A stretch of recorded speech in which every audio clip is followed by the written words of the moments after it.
రోజుకో నీతి పూటకో రీతి రంగులు మారుతున్న రాజకీయంపై రాజనీతి. వెల్కమ్ టు రాజనీతి. పదవంటే చేదెవరికి? అవకాశం రావాలే కానీ పదవిలో పాగా వేసేందుకు అంతా క్యూ కడతారు. కొందరైతే అవకాశాలు సృష్టించుకుంటారు. వెంకయ్య నాయుడు ఉపరాష్ట్రపతిగా వెళ్లిపోగానే ఆయన ప్రాతినిధ్యం వహిస్తున్న రాజ్యసభ సభ్యత్వం మీద సీనియర్ బీజేపీ నాయకుల కన్ను పడింది.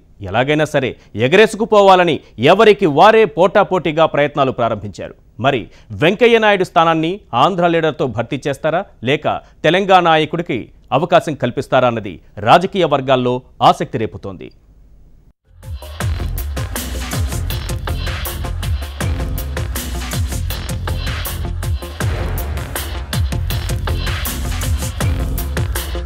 అనుకోకుండా వచ్చిన అవకాశం తెలంగాణ బీజేపీ నేతల్లో ఆశలు రేపుతోంది. వెంకయ్యనాయుడు ఉపరాష్ట్రపతిగా వెళ్లిపోవడంతో ఆయన రాజస్థాన్ నుంచి రాజ్యసభకు ఎంపికైన సీటు ఖాళీ అవుతోంది.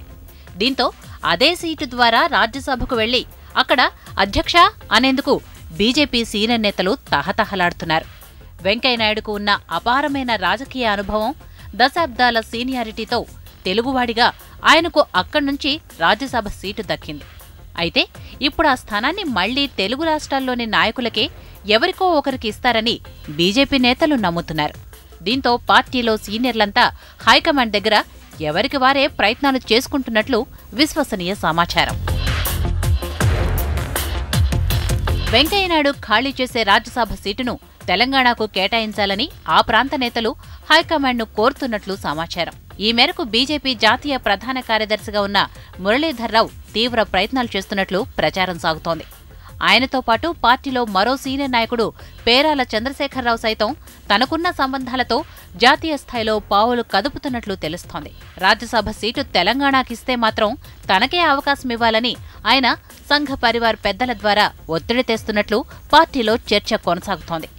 అధిష్టానం తెలంగాణకు ఆ సీటు కేటాయిస్తుందో లేదో కానీ పార్టీలో నేతలు మాత్రం ముమ్మర ప్రయత్నాలు చేస్తున్నారు. ఇక ఏపీ కోటాలో బీజేపీ జాతీయ ప్రధాన కార్యదర్శిగా దేశ అంతర్గత వ్యవహారాల్లో చురుగ్గా వ్యవహరిస్తున్న రామ్ మాధవ్కు కేంద్ర ప్రభుత్వం అవకాశం కల్పించవచ్చనే ప్రచారం జోరుగా సాగుతోంది. ఆయన అధిష్టానానికి నమ్మకమైన వ్యక్తి కావడంతో పాటు సంఘ పెద్దలతోనూ సత్సంబంధాలున్నాయి. దీంతో ఏపీ నుంచి రామ్ మాధవ్కే దక్కవచ్చన్న వ్యాఖ్యానాలు కూడా బలంగానే వినిపిస్తున్నాయి.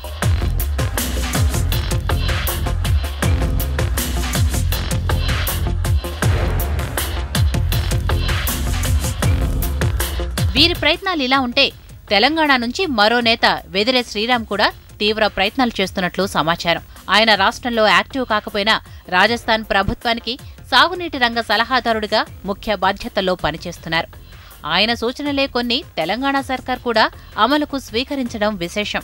దీంతో శ్రీరామ్ వెంకయ్యనాయుడు సీటును తనతో భర్తీ చేయాలని అటు వసుంధరా రాజే ద్వారా ఒత్తిడి తెస్తున్నట్లు చెప్పుకుంటున్నారు.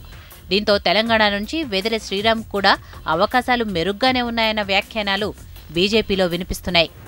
వెంకయ్యనాయుడు రాజ్యసభ సీటు అక్కడ్నుంచే ఖాళీ అవుతుండటంతో తనకు అవకాశమివ్వాలని రాజస్థాన్ సీఎం వసుంధరా రాజే ద్వారా ఒత్తిడి తెస్తున్నట్లు ప్రచారం నడుస్తోంది. అయితే రాజ్యసభ సీటు కేటాయింపు నిర్ణయం పార్లమెంటు కమిటీ తీసుకుంటుంది కాబట్టి ఆయన పేరు అక్కడదాకా వచ్చే అవకాశం లేదన్న వాదన కూడా ఉంది. అయితే ఈ విషయంలో అమిత్ షా నిర్ణయమే కీలకంగా ఉండే అవకాశమున్న దృష్ట్యా వెంకయ్య సీటు అంతిమంగా రామ్ మాధవ్నే వరించవచ్చన్న ఊహాగానాలు పార్టీలో సాగుతున్నాయి. అయితే తెలంగాణకు అవకాశం ఇస్తే మాత్రం మురళీధర్రావుకు ఖాయం కావచ్చని చెప్పుకుంటున్నారు. ఈ క్రమంలో చివరగా వెంకయ్య సీటు ఎవరికి కేటాయిస్తారనేది బీజేపీ వర్గాల్లో ఆసక్తికరమైన చర్చకు దారితీస్తోంది.